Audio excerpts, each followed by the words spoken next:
Hello, everyone. Welcome to today's live broadcast, The Influence of Particle Size and Associated Sedimentary Processes on Wetland Gain and Loss in the Mississippi River Delta. I am Matt Reiner of Beckman Kolker, and I will be your moderator for today's event.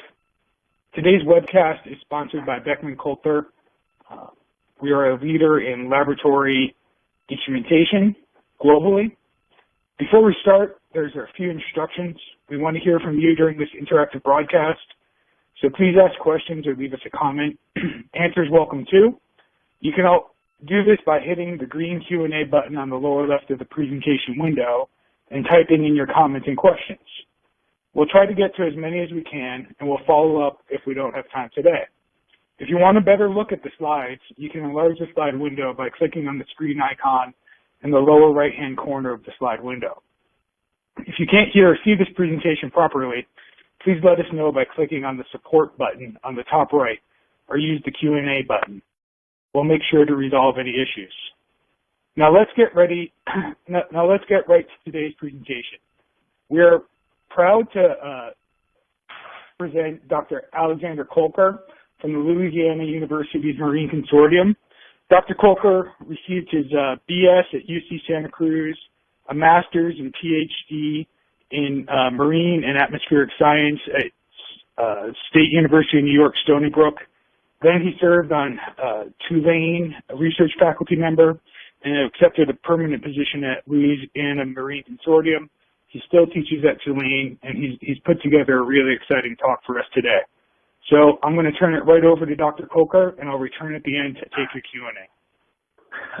Matt, thanks so much for that introduction. I'm looking forward to this talk. I hope that you guys find this interesting. I'll be talking about processes regarding wetland loss and wetland gain in coastal Louisiana. It's an intellectually fascinating process, and it's also one that has a lot of very important applied implications. If we go to the first slide, what you can see, what I've got here is the Mississippi River Delta from space, and this is the area that I will mostly be talking about. The Mississippi River Delta sits at the mouth of North America's largest river, and it was built, roughly speaking, over the last 5,000 to 7,000 years, as sediments from the river were deposited in the coastal zone. You can see a few salient features of the delta of the system that I might point out.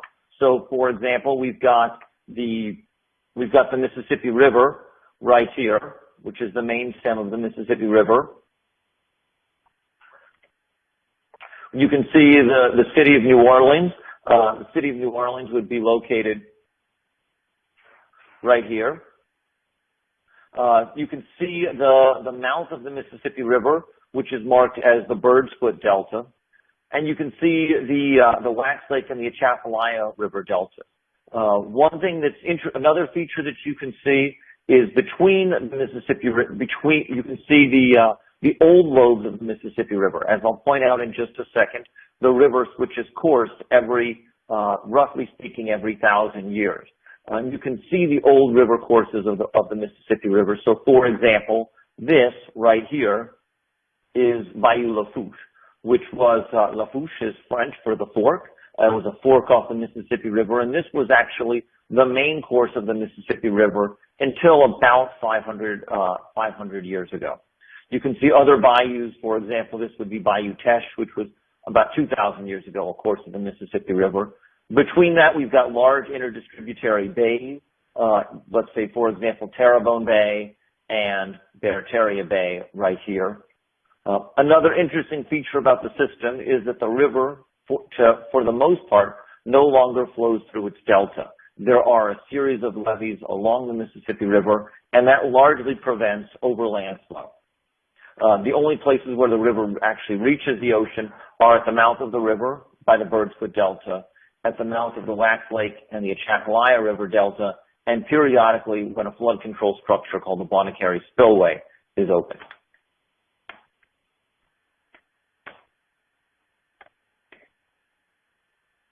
So Why should we care about this system? Why? It's an interesting, it's a beautiful system, but are there other reasons why we should care about this system? And the answer is yes.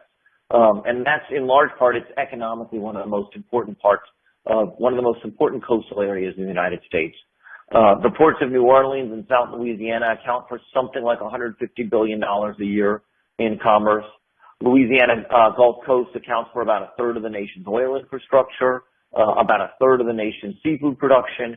It is beautiful and ecologically important. It's home to numerous migratory waterfowl and other ecologically important species, and it's home to over 1 million people, including some of the nation's most unique cultures.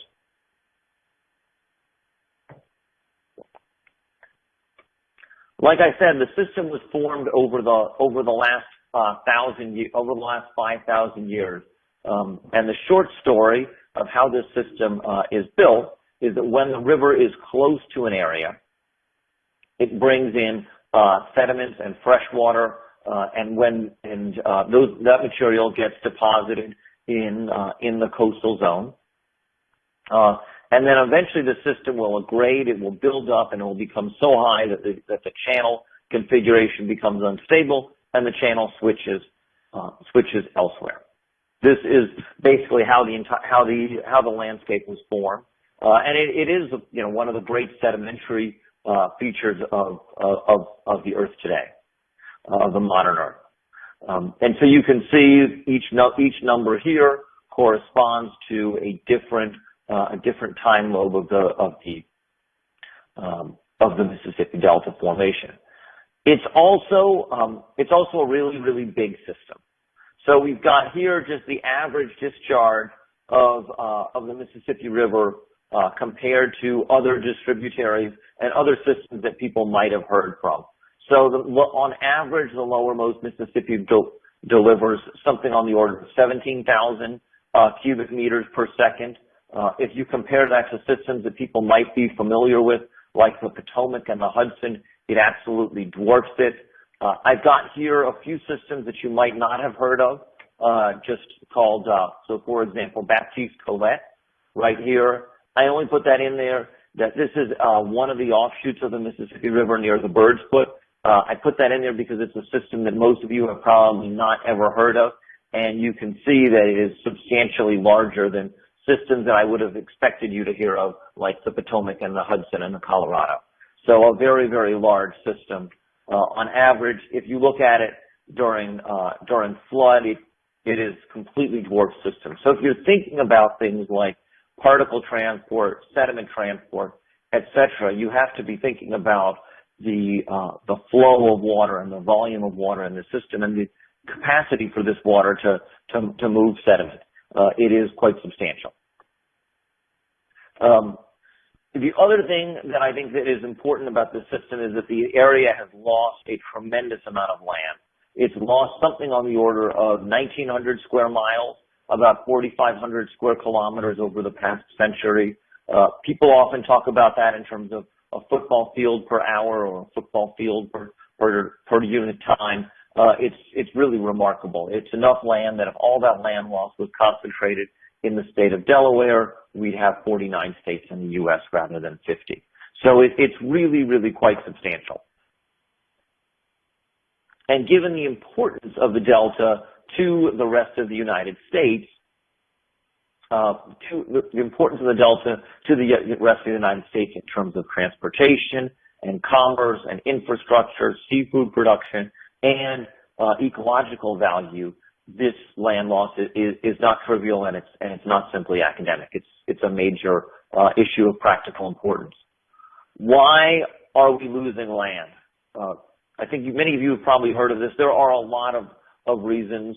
There's no single cause of land loss, and in fact, some of these things interact. But I will show you a little bit more about a few and a little bit of research that we've done on this topic. One issue of land loss is the high rates of subsidence. So Louisiana's sinking. You've probably heard of this. New Orleans, parts of New Orleans are below sea level. You've probably heard that. It's due to a variety of reasons. Largely, probably the two big ones: Peat is compacting, so organic soils dewater and compact. There's been a lot of fluid withdrawal, oil and gas withdrawal, and groundwater withdrawal. Another reason, global sea level rise. So global sea levels are rising, and the rate of global sea level rise is accelerating. So that would be another reason. Reduced sediment deposition is one. So there's levees along the lower Mississippi River, like I showed you, prevent sediment from entering the Mississippi River. Dams along the upper Mississippi River prevent some of that sediment from even reaching the coastal zone.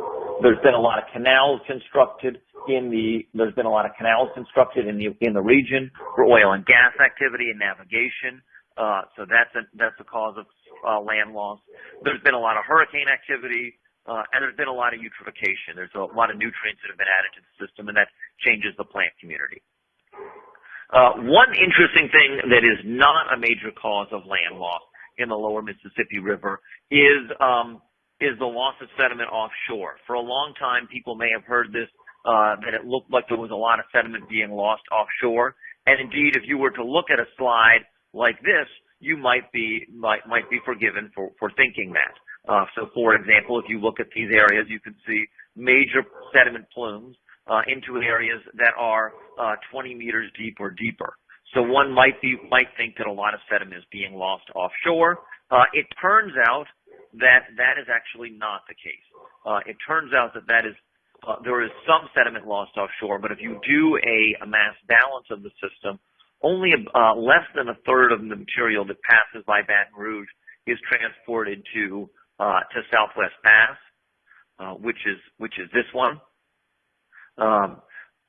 Most of the sediment is either trapped in nearshore channels or in nearshore distributaries or in the channels themselves, the channel itself, which is interesting because it means that that material is around for coastal restoration, and I'll talk about that later. We can look at, and this is a paper, I was not directly part of this paper, but I think it really sets the stage nicely, and one can look at issues like the total load and also the sand load. There's a lot of interest in this area in terms of what is the difference between what fraction of the load is sand and fine. And I'll get into this more later, but they have different properties, of course. Sand is probably better for building up a marsh, and it has lower compaction rates, so it can build up an area more rapidly. Fines, on the other hand, typically are transported further and can get into wetlands and interdistributary sort of backwater systems, but isolated systems more easily. So knowing the difference between the sand load and the fine load is of importance to coastal restoration planning. Now, one thing that I'll point out, this is some nice work that was a little bit of work that was done by a student of mine, Lauren Land, and she was actually looking at chemistry as a control on particle size on deposited sediments. And I'll just go into this briefly, but essentially she took certain sediments, she disaggregated some, did not aggregate others, incubated some, did not incubate others. And what she found is that if you look at the way a particle behaves, its effective size is actually different substantially different from the disaggregated size. And that has important practical implications. If you're thinking about how these sediments might behave in the coastal zone, the disaggregated size that you might measure by, let's say, removing organic and deflocculating sediments is very different from the size from the way a particle might behave in nature. So we can actually look at treated versus untreated sediments. We've got treated versus untreated sediments. Here, for example, in this top sediment, in freshwater sediments, and you can see with treatment and no treatment, the actual particle size of the sediments are substantially different. So as we begin to talk about how these systems behave in nature, we have to realize that what you might measure in lab is actually quite different from the way the system might behave in nature. I'll talk to you for a second about wetland loss and a little bit of work that I've done on this matter. in terms of a driver of wetland loss. So we put this in context in terms of Grand Isle. We looked effectively at sea level change in Galveston, Grand Isle, and Pensacola. These areas all have long-running tide gauges, so water level gauges that have been running for the last, let's say, 50 to almost 100 years, more like 70 to almost 100 years. And one thing that you can see is that the rates of sea level rise at these places in terms of millimeters per year are substantially different. Grand Isle, the rate of relative sea level rise is on the order of 9 millimeters a year. At Pensacola, it's on the order of 2.5 millimeters a year. At Galveston, it's on the order of 6 millimeters a year. The other thing you can see is there's a lot of variability. So the variability in these systems is often an order of magnitude greater than the long-term trend. So if we look at the year-to-year variability, or the variability from a few years to each other, let's say at Grand Isle, you can see it's on the order of tens to hundreds of millimeters, whereas the long-term variability is, 9 millimeters or so. Another thing that's interesting about this variability is that it's spatially coherent. So places like here, where the variability, where the gauges overlap, you can see actually that the variability is coherent between, let's say, two gauges, between, for example, the Pensacola and the Galveston gauge, or the Pensacola and the Grand Isle gauge. So you can see that there's spatially coherent variability. One way that we can get at what this variability is that we can detrend the variability. We can take the gauge at Grand Isle, we can detrend it and look for years when sea level is higher than normal and sea level is lower than normal. And we can go and we can reconstruct, use the NCEP-NCAR reanalysis tool and deconstruct sea level during years when sea level is higher than normal and years when sea level is lower than normal. The short story is that during years when sea level is higher than normal, we've got a low pressure system that's typically over the central Gulf of Mexico, which directs winds onshore. And when sea level is lower than normal, we see the opposite. We typically see a high pressure anomaly which directs winds offshore, suggesting that there's a dynamic control on sea level change. That dynamic control is, there's a dynamic control in sea level change. The short story is, because if we are correct in that, assuming that this interannual variability results from meteorological factors, then we can remove the correlated interannual variability by subtracting one gauge from another. And interestingly, because Pensacola is stable and Grand Isle and Galveston are moving, Pensacola, it turns out, sits on limestone. Galveston and Grand Isle sit on soft sediments, largely unconsolidated silts and clays, with some sand on the top. We can actually see we can subtract one gauge from another and get an inferred subsidence curve. This is what our inferred subsidence curve looks like. And I'll just focus on Galveston, on Grand Isle. But we've got a period of slow sea level rise, followed by a period of relatively rapid subsidence, followed by a period of slow subsidence. We can break that sea level record into we can look at what the rates are for various periods. And these are the rates here at Grand Isle on the right. So relatively slow at the start, from the period from, let's say, 1947 and 1958, we've got 3 millimeters a year, a little over 3. From 1959 to 1999, we've got much higher sea level rise. And then from 1992 to the present, much lower. We can break these apart into more detailed units and get more detailed rates. If we look at what the rates are, another way to look at these rates is to break them apart for 6-year periods, Why 6 years? 6 years is nice. It removes most of the correlated annual variability. And then it also helps correct for an 18.6-year tidal cycle.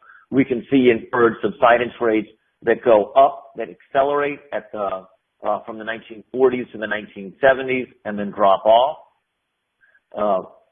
This, interestingly, is highly correlated with the history of oil production in South Louisiana.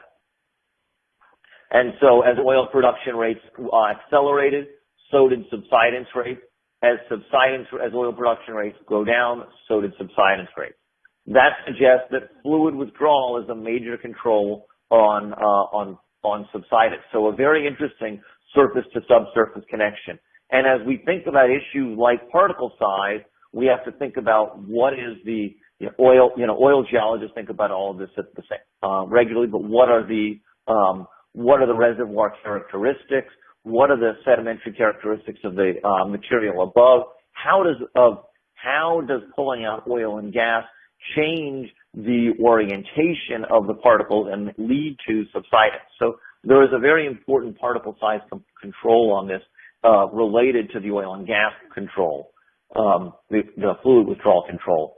That's also, I would say, associated with problems of land loss.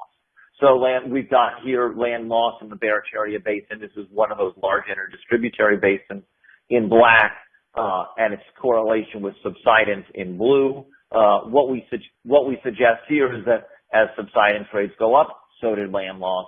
As subsidence rates drop, so did land loss. So fluid withdrawal is a major control on subsidence, and subsidence is a major control on land loss. It's certainly not the only thing. There's also a lot of, as I said earlier, a lot of other issues, canals that have been constructed, levees that have been built. But we would say subsidence acts as something of a master control that lowers the resilience of wetlands and thereby aggravates wetland loss. What do we do about this? Is it all a lost cause? We are coming up on the 10th anniversary of Hurricane Katrina, and I think a lot of people are asking, where does Louisiana stand in the area since Hurricane Katrina? And one of the more interesting things to happen in the state in the last decade is the development of very serious coastal restoration plans.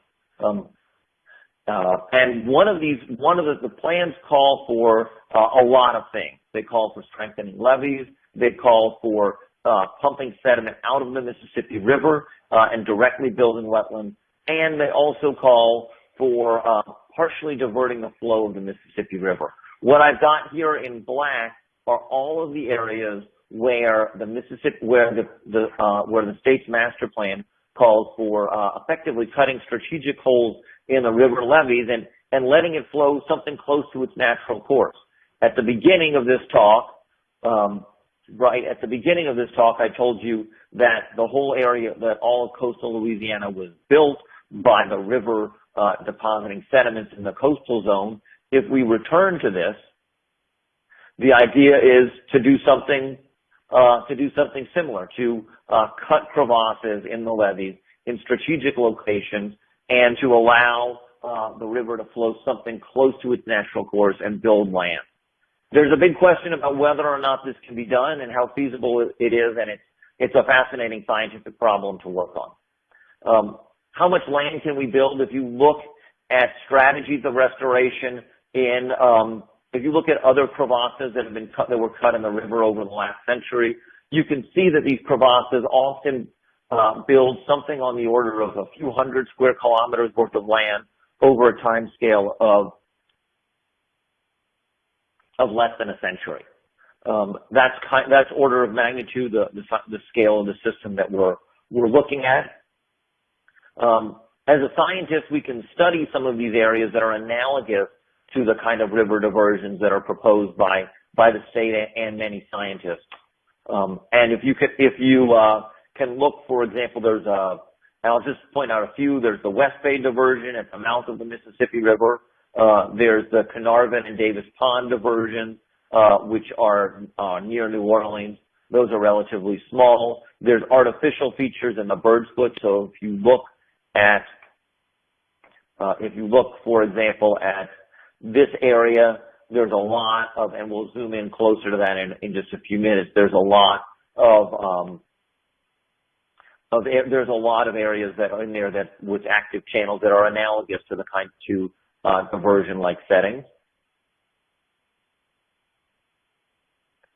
So these diversions have captured a lot of attention.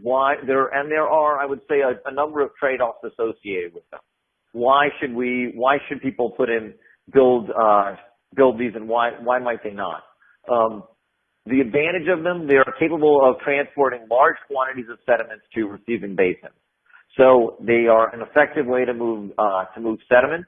They're effectively gravity fed, and so the operational costs are long-term much less than, let's say, dedicated dredging. And the continued delivery of sediments allow for sediment delivery over a long period of time, which has the ability to allow marshes to keep pace with relative sea level rise.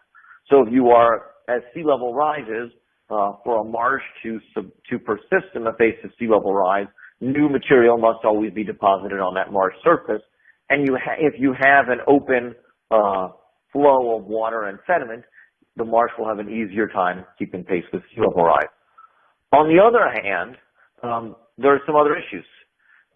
Continental scale sediment loads are probably only half of what they used to be, largely due to the construction of dams in the Missouri River Basin. Another issue is that some local river environments favor deposition, whereas others favor erosion. So where do you put the diversion? Are the diversions, the best spot on the diversion in the river to build a diversion, the best spots on land to build a diversion? And then also they could lead to, probably one of the most significant concerns is that they could lead to shoaling in the Mississippi River. So you could wind up building land. If you were to divert water, you would slow down the flow of the water in the Mississippi River, and the material, particularly the heavy material, the sands and the like, would settle out in the river, and you could get a sandbar forming, and that would be hazardous to navigation. So pluses and minuses. It's an issue that has gotten a lot of attention in the scientific community, and the role of particle size is not a trivial one. These are papers from Nature Geoscience, so one of the leading journals in the field, and people are arguing about how much sand is in the Mississippi River Delta, and is there enough sand to supply to the whole system. This kind of paper was taken up actually by the local press. And so in an academic journal, but certainly with interest beyond academia, my view is that, and I side with the people that are a little bit perhaps less optimistic and saying that there's not a huge amount of sand left in the entire system. If you look at sand loads, total sediment loads, they've dropped off substantially since the 1960s, and it looks like sand loads have dropped off as well. So, but as the state moves forward with restoration, and basically the state's plan is a 50-year, $50 billion plan, there are very important questions about sand in the system, and particle size is a non-trivial question for many. I'll just show you a little bit more about these kinds of diversion type settings and a little bit of work that my lab group has done in these areas. So I'll talk to you about West Bay, which is an area over here on the west side of the Mississippi River, and Branch Pass and associated areas on the east side of the Mississippi River. Just to give you a little bit of navigation, this is the Mississippi River right here. This here is Venice, Louisiana, right here. Venice, this is as far south as you can drive a car. We often refer to this area right here as head of passes. If people measure how far a city is from the mouth of the Mississippi River, they typically take this point right here as the mouth of the Mississippi. I'm going to just zoom into an area right around Branch Pass where you can see this, and I'll show you the capacity for land building. So these are aerial images. This is from 1998. 2005, just take a look at this area, this area in here, and also these areas here.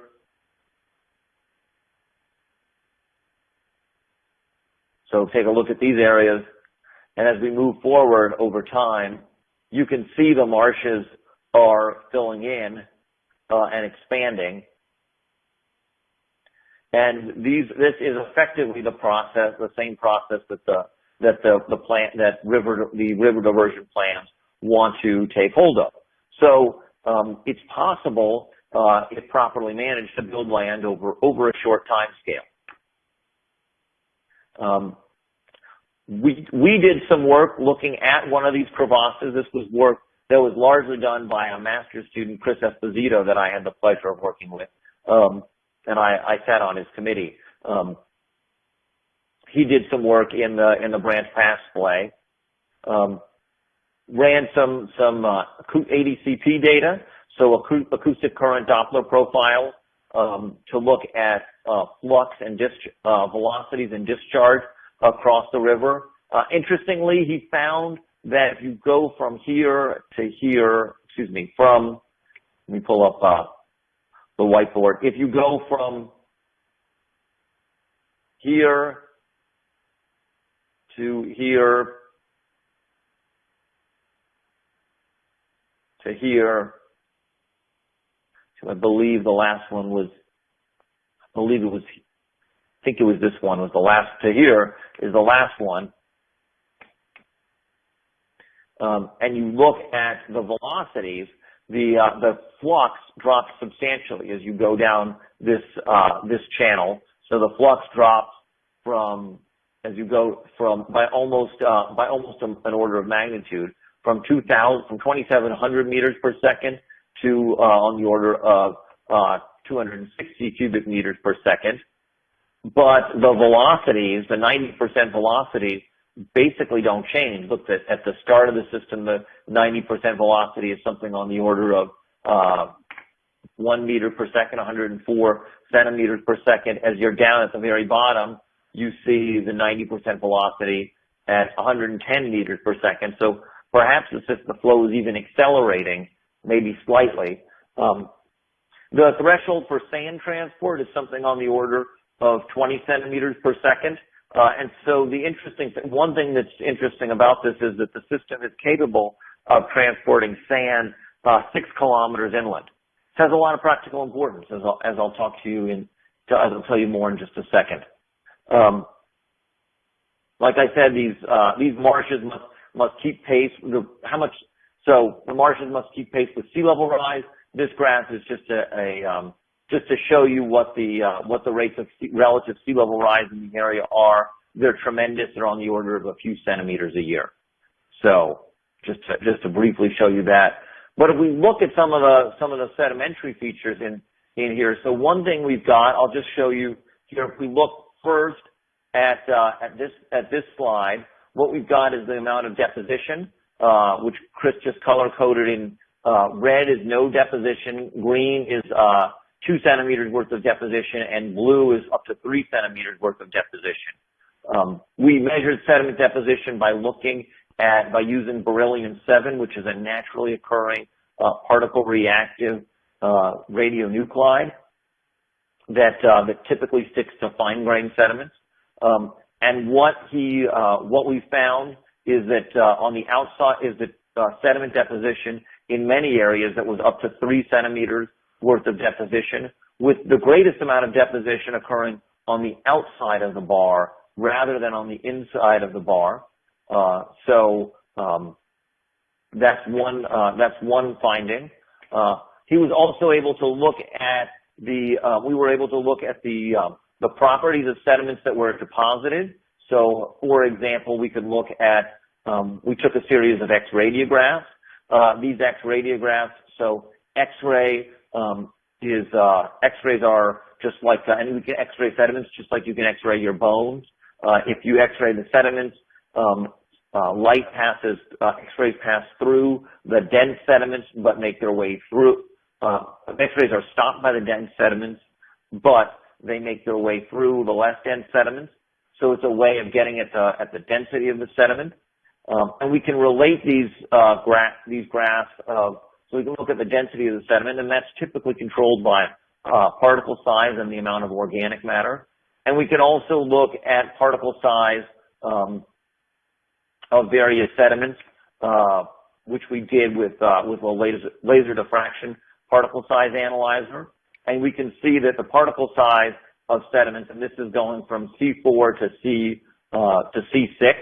So this goes from here to here to here. And you can see a fining of sediments as you go across the bar. So at the top of the bar at C4, we're looking at, for the most part, fine to medium sands.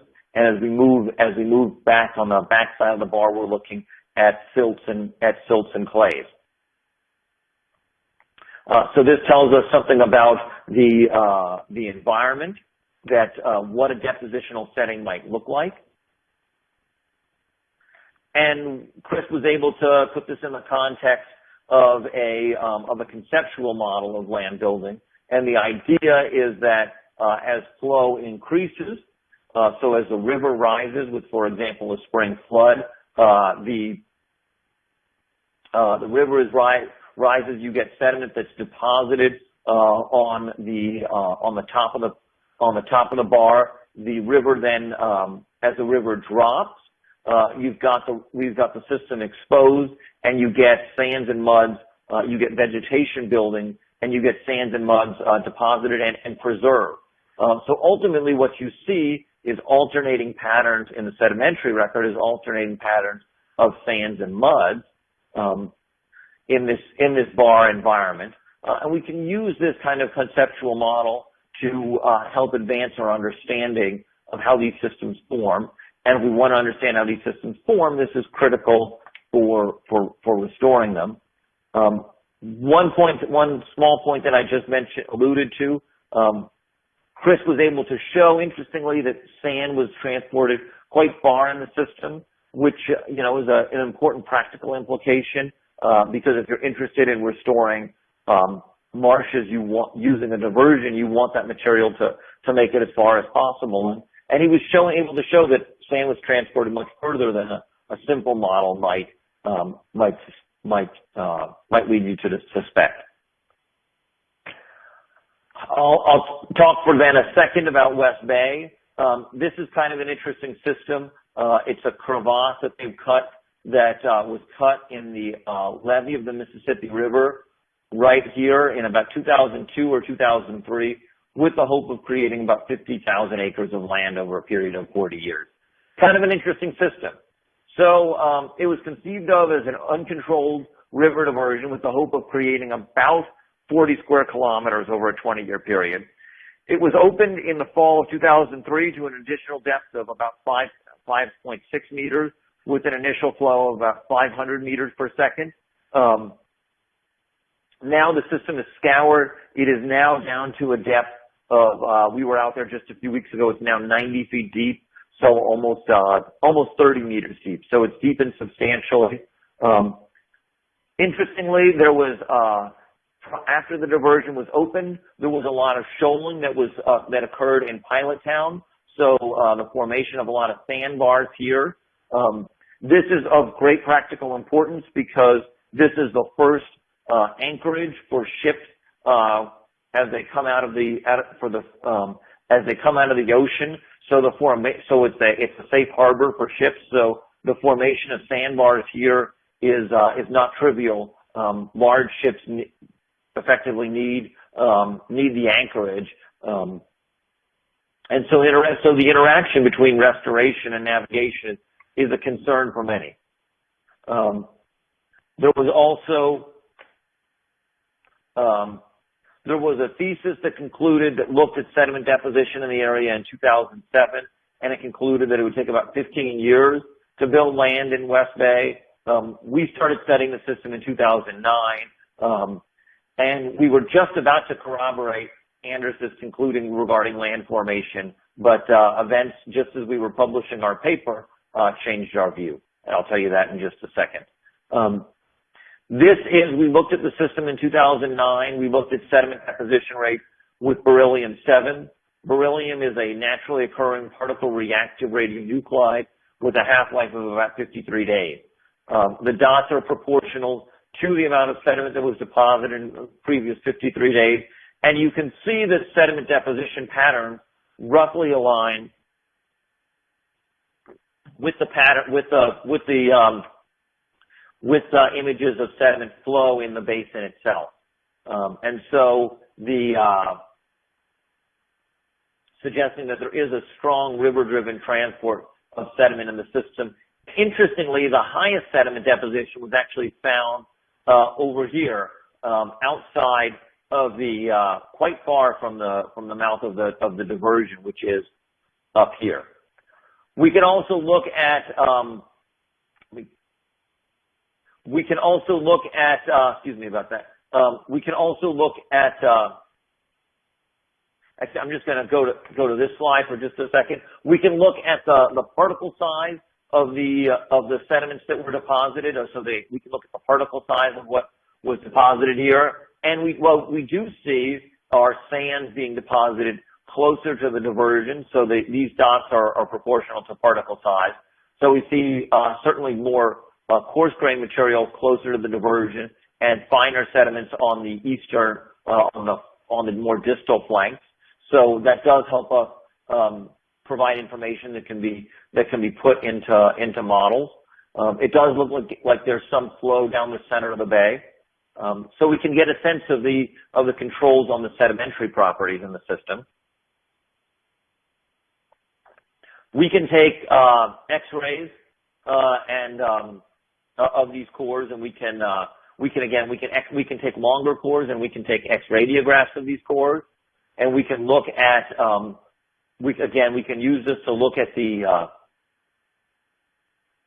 kinds of sediments that are deposited. You can see these bands. This one worked out pretty nicely, but you can see if we look at, let's say, core 30, any of these cores, you can see patterns of alternating dense and coarse material. So, right, alternating less dense and less dense material. So probably similar to what Chris Esposito was seeing, alternating patterns of fines and coarse sediments. In some cases, you can see old marshes, so you can see dark areas like roots here and here, and you can even see biogenic material like shells, for example. So we can look at the history of these environments and see that these have been largely river-dominated environments for the last for the recent history. We can also take sediment cores and look at the geotechnical properties of these material. So we can look at the water content, organic loss on ignition, which is organic content, shear strength, and grain size, and we can see that these properties are, for the most part, related. Interestingly, I'll point out, maybe just as a little bit of a pointer, we'll look at here, which is this area, the relationship between grain size and shear strength. So indicating that particle size is an important control on shear strength. Obviously, if we're interested in restoring a marsh, we want stuff, and restoring an ecosystem. For the most part, one wants sediments that have a relatively high shear strength, because the area is exposed to waves, storms, hurricanes, and one wants to build a marsh out of or a marsh or an embankment out of the most erosion-resistant material. And we see that there's a relationship between shear strength, which is effectively resilience to erosion, particle size, and to some extent also some water and organic matter. So interesting relationships here, and the kind of material that one needs to calibrate models. Just show you that slide. So I told you in 2012, we were just about to publish work. In fact, we did publish work based on a 2009 survey that showed that it would take about 50 years to build land. It turns out that we were wrong. As we were writing the paper, the 2011 flood came along, and that flood deposited a lot of sediment in West Bay. Additionally, there were a series of artificial islands that were placed here. So we've got the diversion right here. Here we have a series of artificial islands that were placed in West Bay. We suspect that these artificial islands changed the flow in the bay and created a more quiescent environment, which allowed sediments to be deposited. You can see that this marsh right here, it's relatively firm. It's mostly sand, so material that's relatively hard. Once the system became vegetated, it became quite resilient to erosion. So these are the kinds of processes, as we work on studying these systems, we want to understand these processes, and one wants to understand how you can get rapid land formation because the area is in a race against time. So I'll just give you a few final reflections.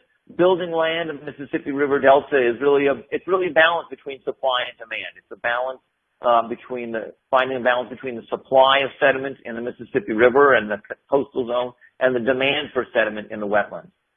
Supply side issues govern the flux of sediment to diversion structures. Demand side issues govern the impacts of diverting water on navigation. Demand side issues reflect the needs in the receiving basin, the subsidence rates, and the impacts of diverted water on ecosystem function, wetland stability, and fishery sustainability. And finally, I will talk a little bit about particle size. Understanding particle size is not trivial. It plays an important role in understanding how these systems are built and is therefore an issue of great practical importance. With that, I will just give some acknowledgments to the many institutions that played a role, and also to organizations that played an important role in funding this work, colleagues, collaborators, and students, and mostly I'll thank all of you for listening to this. So with that, I think I can close. Now, do you guys have any questions? Thank you very much, Dr. Kolker. It was an excellent presentation. For those that do have questions, there's a quick reminder.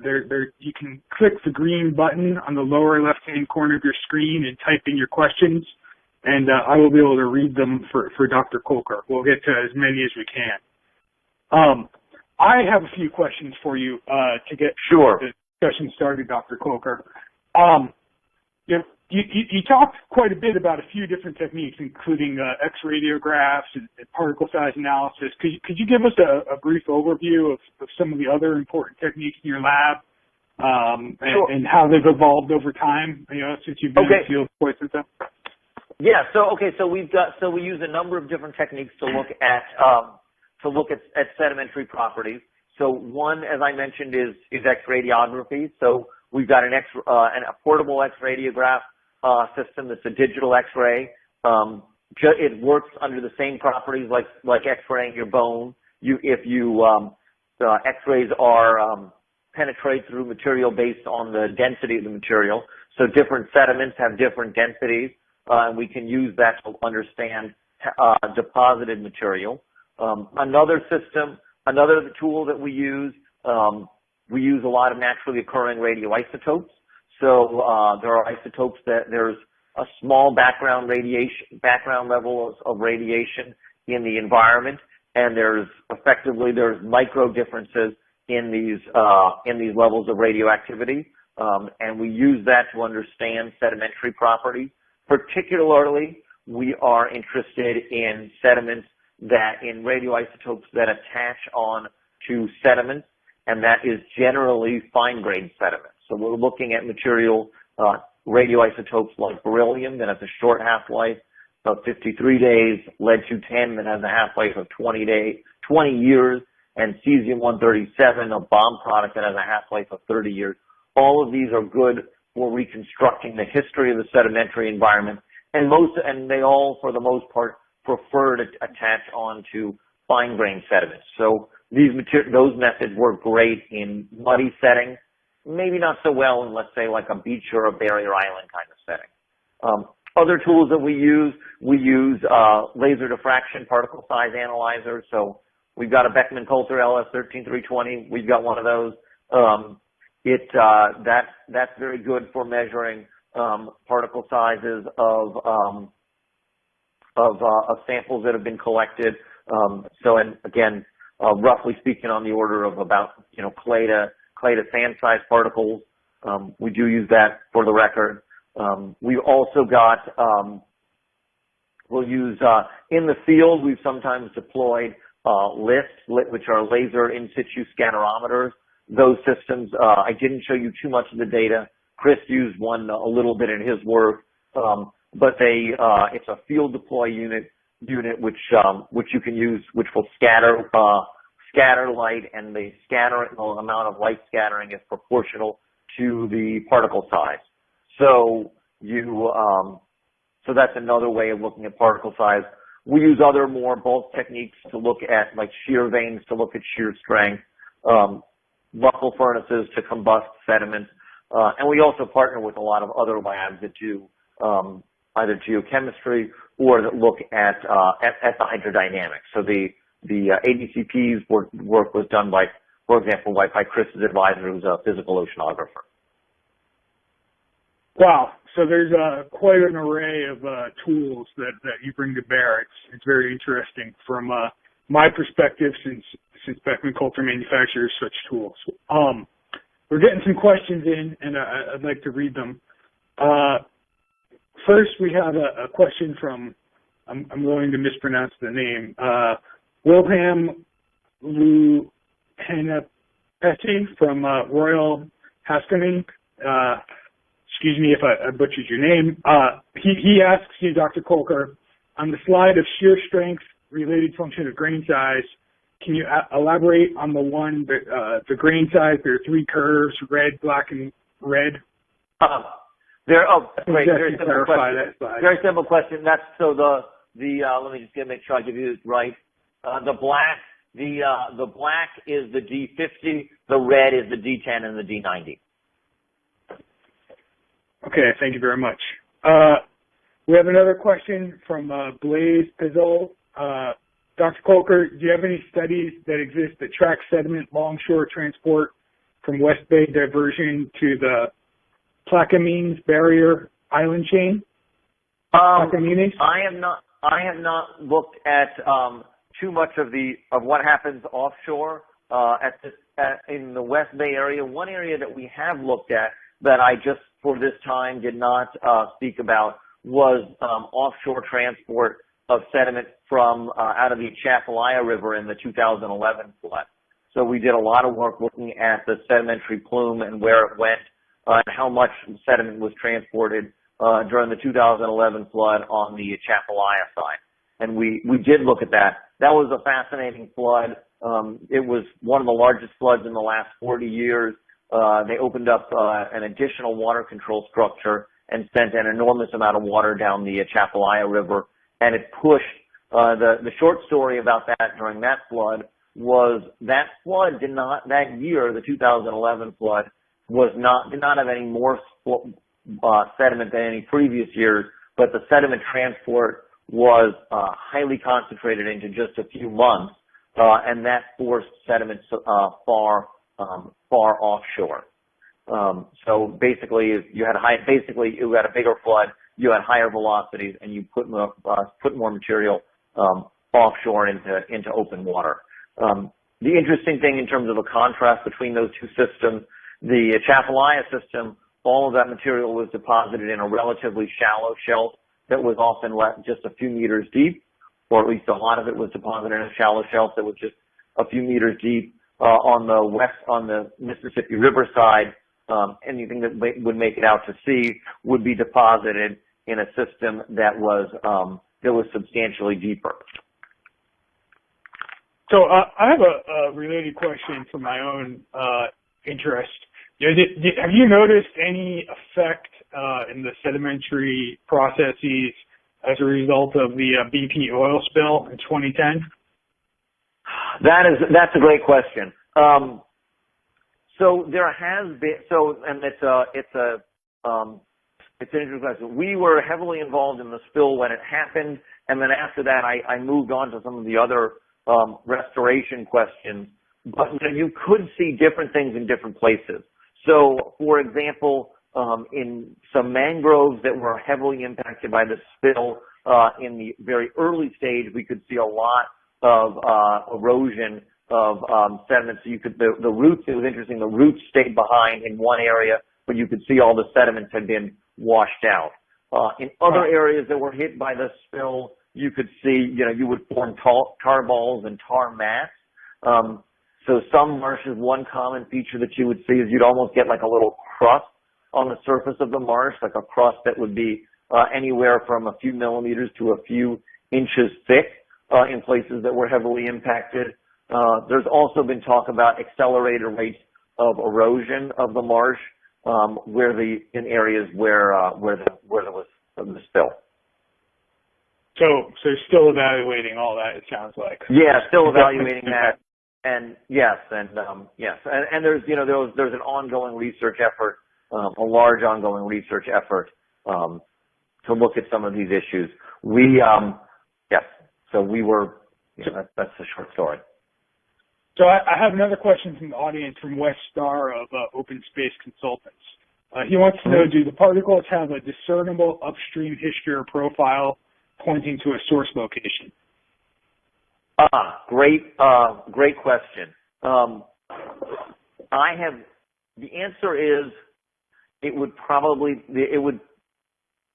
theoretically yes, practically that's more difficult to say. Often the river is so heavily mixed, and so in many cases it's so well mixed that it's pretty hard to find to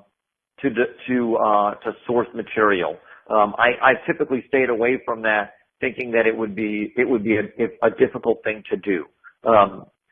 Some people do notice, particularly, that you can find intrusions of the Red River. You can see that by color. People do see the Red River drains a Permian basin that's got heavily oxidized clays, and so that material is visually noticeable. Looking for geochemical weathering signals is challenging, in part because of the physical heterogeneity in the environment. I would suspect would make finding a signal more difficult. And I thought about doing that kind of study and stayed away from it because I would suspect it would be physically very difficult to get a handle on. Theoretically, if there was something that had a distinct geochemical signature, it might be maintained. But physically, I would think that could get very heavily mixed, and you might have a hard time finding it. Okay, we're getting close to our final time, so I have time for about 2 more questions. So if anybody wants to submit them, please do. We have one from Blaise Pizzold. What are the most common colonizing plants on the newly forming deltas? Have you noticed succession of certain species on these newly formed deltas? Yeah. That is my student Alex Amin's PhD thesis. So great question.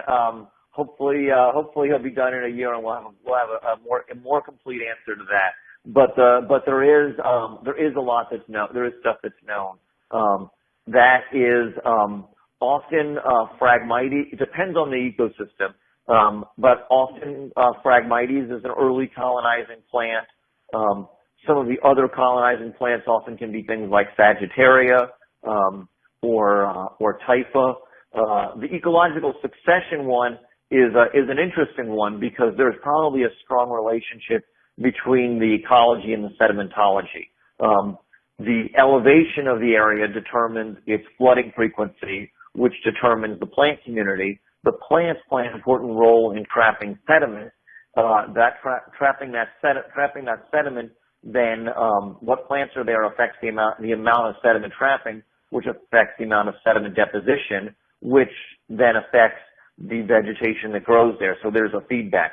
It's a fascinating question, and hopefully Alex will be done with his PhD in a year or so, and we'll have a better answer on that.